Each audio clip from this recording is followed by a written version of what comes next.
we may find in the long run that unsafe food is deadlier than the machine gun.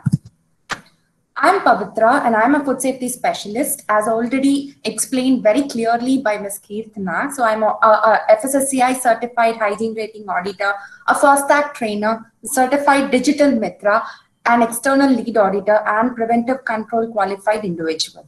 I started my own consultancy, Food Safety Genie, with a motive to help the small scale food business, food startups, small scale manufacturing units to enable and to meet the food regulatory standards.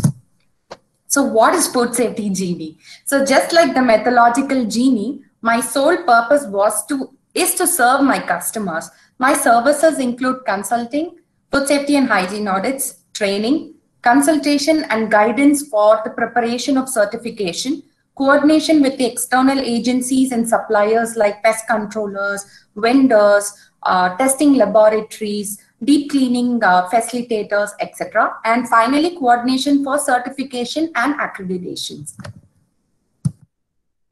Now, talking about recently I published my book, Certified Safe, the basics of food safety and hygiene practices to grow your business. It is a useful and essential guide of food safety standards and practices for small scale and medium scale food businesses. It covers a wide range of topics in food safety management system. It contains illustrations, checklists, and effective compliance, which can be understood by any layman in simpler terms. The book is available on all various platforms like Flipkart, Amazon, Kindle, including my publisher's website, Notion Press. I do have my own podcast series, and I have done 3 seasons. The first being the for FSG podcast series, the next being the FSG in conversation with many food experts, one being my own ex-head of the department from MOP Vaishnav, and the third one, which was during the lockdown, where I was interacting with various restaurateurs, food entrepreneurs, food startup, foodpreneurs, as the new term goes by. So talking and enabling them to express their feelings about the situation, how they will be coping up, and what is the future scope in the food industry. And I recently recognized, my podcast was recently recognized as one of the top 20 food safety podcasts by the FeedSpot website. I do have a YouTube series. So basically what I do, whatever I write in my blog is being repurposed as a podcast and a YouTube series. So you can also find me on YouTube. Now, what is food safety? Before explaining the term food safety, I would like to explain the short term food. According to FSSCI, food is something that has been processed, semi-processed, raw, that is intended for human consumption. Now, what is food safety? It is nothing but a practice adopted to keep food safe by ensuring the methods of measurements that is required to be followed in every process, like starting from receiving, storage, processing, that is in your kitchen, transport, packaging, distribution, etc., just to prevent foodborne illness. It is various steps involved to prevent foodborne illness. Now, why food safety? According to WHO, there are nearly 600 million cases of foodborne illness after consumption of unsafe food, upon which 420,000 estimated deaths, and upon which 30% of death in children below 5 years of age. It's all because of consumption of unsafe food. Again, why food safety? What was my motivation to pursue a career in this? So I would like to classify this into 2 sectors. One is the demand and other one is the consequence. So what is the demand? The first demand is the growing Indian middle class population. So as you all know, there is a rapid increase in population on a daily basis. So it is also predicted that by the next decade, the Indian population will be the most populous country in the whole world. So because of which, with growing population, there's also going to be a rapid increase in urbanization and technological advances. To explain in simpler terms, just way back, I mean, a decade ago, like in 90s, There was no pizza which was easily available here in Chennai or in India. For that matter, even McD, which started to uh, become more prominent only after 2010. That's because of the economization, urbanization, and technological advances because of the internet world, boom of the internet world. Due to the rapid urbanization, there is going to be an increase in the startup culture. Many people want to start, even though they have a full-time job. They somehow want to end up doing a side hustle of starting a new food venture, be it like from their home catering or selling a smoothie or a juice or a pickle, anything from home. So that is a food startup culture. That thought is instilled in people to start something. Like for that matter, there's something known as a boba tea, something known as a smoothie, which we were not aware of. So these startup cultures, is equivalent to the rapid urbanization. Now, post-COVID era, there is going to be a demand after post-COVID era regarding the safety measures. Like, for example, right now, the importance of sanitization has been given more importance when compared to 10 years back. And same way, if you notice, at present, each and every food establishments are taking keen measures to ensure that customers are satisfied not only with the taste of the food but also at the hygiene level. Now, what are all the consequences? With increase in urbanization, with increase in food startup culture, there is going to be a demand and supply chain risk. For example, a new product like a boba tea. Certain ingredients are not available in India but has to be imported from other country. So there goes a major supply demand imbalance risk if there is going to be a unique product that is going to be added in your main product. Then comes the awareness deficit. So certain how do I go about? So there are many IT people, because of work pressure, they end up doing starting up their own food business. So because of that, there is an awareness deficit. So for example, take milkshakes or smoothies, which shelf life is not more than 2 days. But what if they claim that the smoothies shelf life is going to be beyond 1 week? Because of this, there is going to be an increase in instances of foodborne illness, because the product is not going to withstand or stay longer than 24 hours or 48 hours for that matter. In any food establishment, be it catering or manufacturing, especially in India, there are a lot of manual process involving direct human contact, because of which there is going to be a lot of cross-contamination involved. With increasing urbanization and technological advances, as already mentioned before, there is going to be complexities in the nature of the food. So there is going to be risk in the supply chain as well as illnesses and food spoilage. Now, what is the scene of food safety in India? Now, food safety in India is governed by a regulatory body known as the FSSAI. So, FSSAI stands for Food Safety and Standards Authority of India.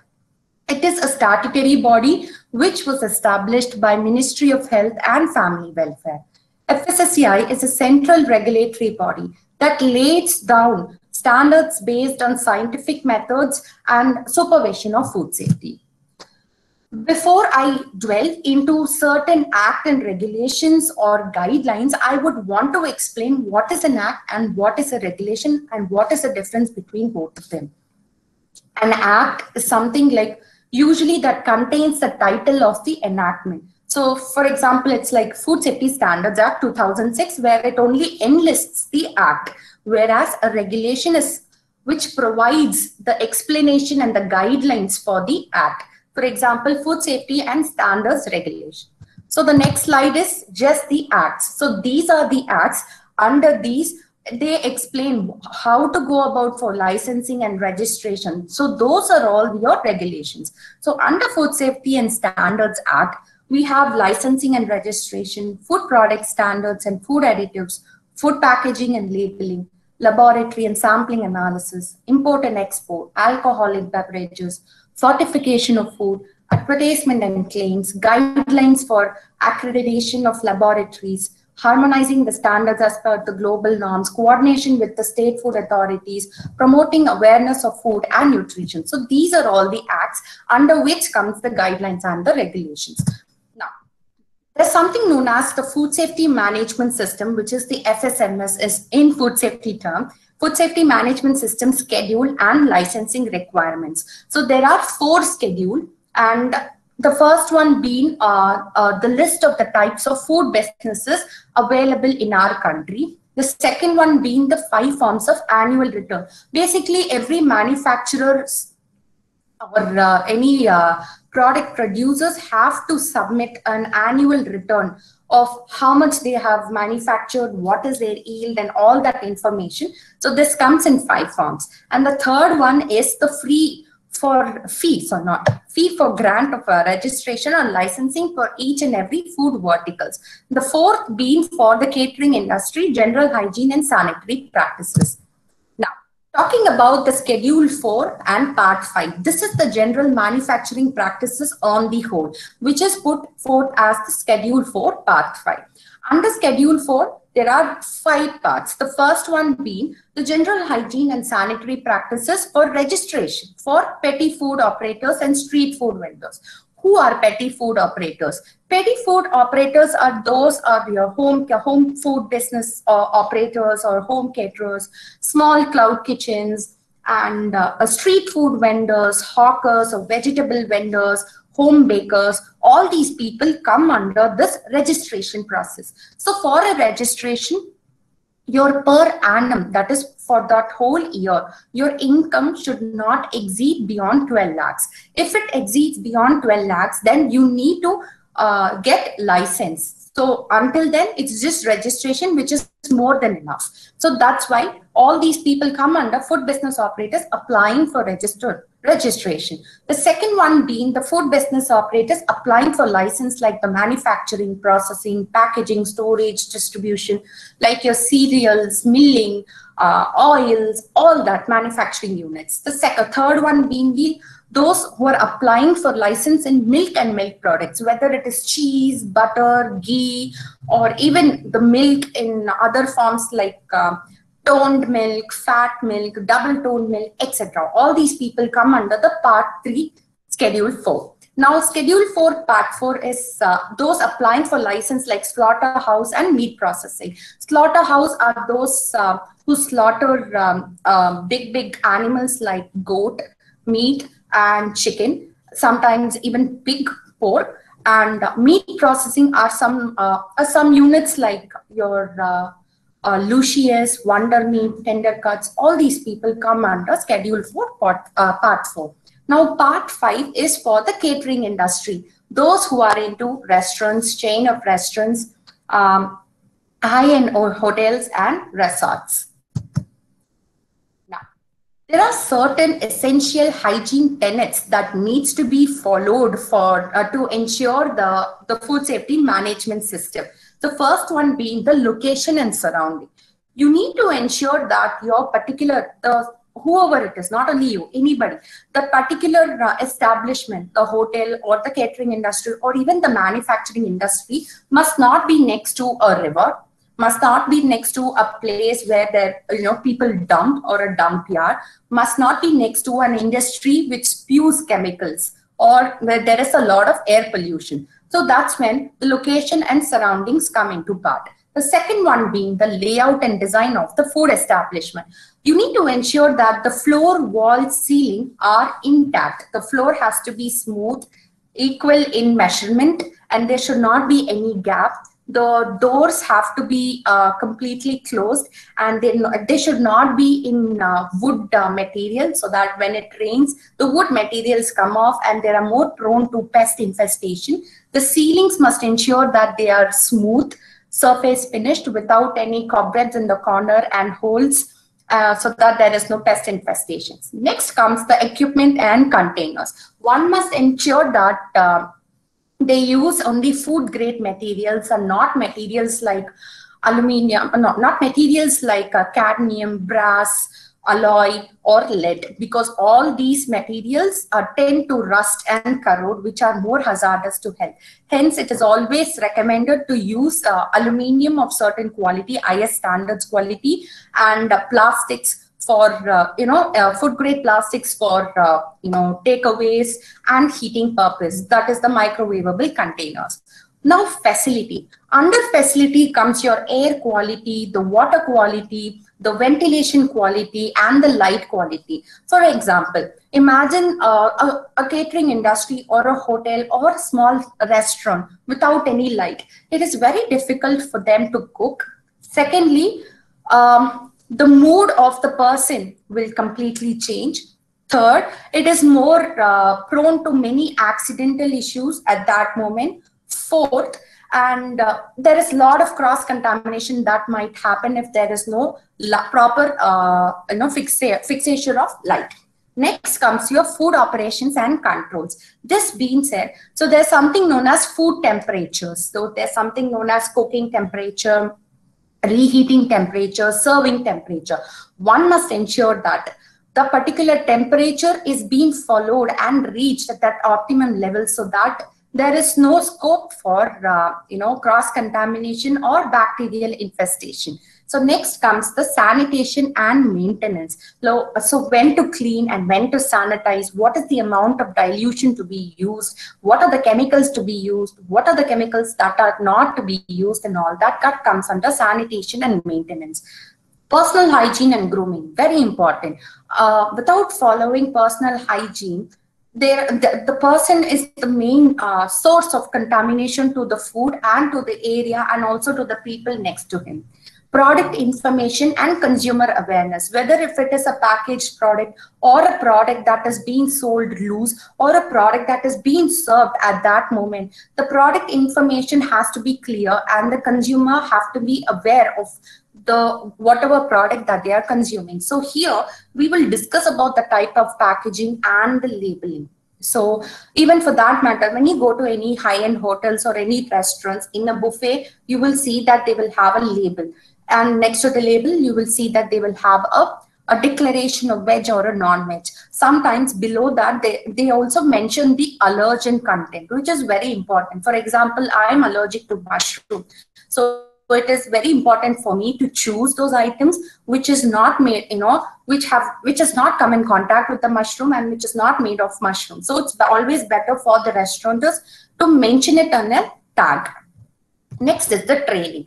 To follow all the steps that I've explained now, it is important for someone, a mediator or a consultant like me, to train the staff members, the mid-level staff members, to know and to get aware of all the issues pertaining to food safety and ensure that all these are followed and the hygiene measures are followed.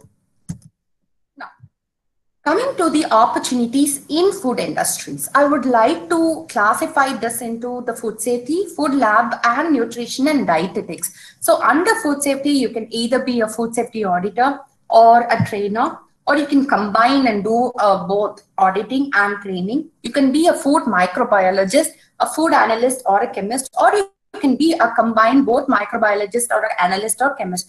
But I would prefer if you do just one for microbiology or analyst, because the subject is really vast for each of them. Now coming to the laboratory, food laboratory, we have food microbiologists, food chemists, analysts, sensory evaluation, person who tastes the food and tells that if the food has the right texture, right taste, right flavor, etc. Now food flavorist or a taster. Like I know someone who's a food flavorist who is into Nestle Maggi. So she ensures that the powder, the Maggi masala that she gets, she tastes each and every masala, ensures that the flavor doesn't change. So that is her whole job. Imagine having Maggi every day. So next is the new product development. So this comes under the food startup culture as well. Now, coming to the next one is the nutrition and dietetics. You can either be a nutritionist or a dietitian or a trainer or an advisor or a consultant or a coach, anything you want or all together. Next is sports nutritionist, coach, consultant, etc. Now, what are the other auxiliary opportunities or the parallel opportunities available for in food industries? So these are all I consider as the side hustle. So apart from the full-time job that you get paid, you can also get, develop a skill in media under media category, like a food writer, blogger, content writer, food stylist. Like you go to any restaurant, just click a photo, style it in such a way that it is very appealing. Food photographer, food filmographer, anything. I've been blogging for past 7 years and I'm getting paid via that. So that is my side hustle. Ensure to always have some side hustle, because you may never know that will be your main hustle in the near future. Next is others category. If you are so keen to know about the existence of the food, anthropology of the food, then you can be a food anthropologist, knowing more about how the food came, what people had in different situation, different culture, different countries, how did the food develop and evolve and all that. You can be a major food consultant for a restaurant to, to set up the table for that restaurant, to set up the theme for that restaurant, to set up the whole menu for that restaurant. Then a food culturist. Food culturists and anthropologists are kind of similar to each other, but very different. I would leave it to you all to read and know more about it.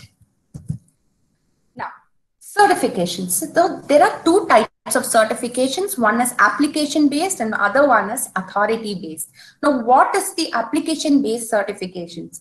When you take up a course and you apply for your future prospects or your work, for example, take my example. I have done a course on executive diploma on food regulatory affairs, which is how I came to know the nuances of the law, the guidelines and the act, which is now helping me pursue my career in consultation. Likewise, you choose a certification which will apply for your future prospects or your work. Next is your authority. When you take up a very short courses, be it like hourly basis, weekly basis, or number of days basis, which gives you credentials to conduct certain work. Like for example, I'm a certified FSSAI hygiene rating auditor, then a first act trainer. Same way, I'm also a PCQI and so on and so forth. Because of all these certifications, I've been given a certain deadline to conduct all these. I can go to any restaurant, I can give them a certificate of hygiene rating audit, so on and so forth. Because of I am a first act trainer, I can go to any restaurant or the restaurant can come to me and inquire me about the first act training. First act is nothing but food safety training and certification program. Now, how do you enhance your opportunities? Over here, I've just concentrated on food safety aspect. So yeah, I'm just going to talk about the food safety aspect. So upon being an auditor, you can be a food safety hygiene rating auditor, and then you can do a certification for internal and external audit certification. Then for a trainer, you can do courses by FSSAI, like for example, all the first act, depending upon the years of experience. Then comes the food safety mitra. Like I'm a certified food safety digital mitra. A digital mitra is someone who bridges a gap between the food business operator as well as the FSSAI, wherein I help the food business operators to get registered and licensed for their particular food entity. Now, if you want to be a food microbiologist or a food analyst, how do you enhance your opportunity? You need to ensure that you do a course on internal audit for NABL accreditation. Like for hotels, you have ISO and hygiene rating audits. For labs, we have something known as NABL to ensure that they follow good laboratory practices. And then each and every day, you need to ensure that you need to upskill your knowledge on various testing methods, both for microbiology and analyst. Now, after some years, after you acquire new skills and working experience, and you feel that you have the capability to be a leader, to conduct your own company, and you want to be an entrepreneur. So this slide is all for you. Now, find your niche skills and interests. You're finding that has to be done way back in bachelor's or in your master's and nothing beyond that. Because in bachelor's, you choose your master's in which you want to specialize in. Like, for example, I did my bachelor's in food safety, food science and management. And then I specialized in food processing because I knew that I wanted to do something in food safety quality control or into food product development. Find your interest. And then upon finding your interest, gain more knowledge by doing certification, application certifications, like I did a course on regulatory affairs. And then meanwhile, start working with organizations who are into these. Like my first job was, I handle both the departments, like customer support executive as well as I was a quality controller. So I was able to juggle between two and gain more knowledge and understand the process easily. Same way, in my second company, I was also a food safety executive as well as an operational head. So because of which I knew how the the company operates, as well as how the external clients, how to handle the crisis management, how to allocate things, and all that. These are all the skills that I gained during my period, during my stint, and this is how it has helped me mold into an entrepreneur today. So be open to acquire new skills, be it like podcasting, YouTubing, video editing, or even randomly calling someone, not randomly, talk to someone as a food expert, be it illustrations or Excels. Be open to acquire new skills because you may never know that this will really help you in the near future. Ideate and plan. Ensure that you ideate and plan for daily basis, weekly basis, monthly basis, quarterly basis, yearly basis, because that's how you know your milestone and you can foresee if you have achieved or not. Choose your market. Like, for example, I have chosen my target clients as a small scale restaurants, medium scale restaurants, and startup culture because in my opinion, I feel that there is a lot of footfall. I feel that there are a lot of people who are going to these hotels than regular to the high-end hotels like 5-star hotels or 3-star hotels, right? So because of which I also felt that there is a need for someone to bridge a gap between the regulatory body as well as the FBO. So there comes me as a consultant where I can help in audits and training and also build customer confidence via their hygiene practices. Create more noise, be unique and deliver. It's okay even if you are wrong about something, but be bold and be confident that, okay, it's okay, I made a mistake, but create more noise. Stand out in the crowd. That's how, and that's when people will notice you and people will remember you forever. Expand at your own pace. Just because you and your friend just because your friend is going at a faster pace and you are still at the same pace does not mean that you will have to catch up with his own speed, because your skill is different than his skill, your knowledge is different than his knowledge. Do it at your own pace, but whenever you start doing it, ensure that you perfect each and every step that you take so that you don't have to look back. Always look out for new opportunities. Now, these are the various food industry verticals. So like you have the 5-star hotels, 5-star, 3-star and 4-star hotels.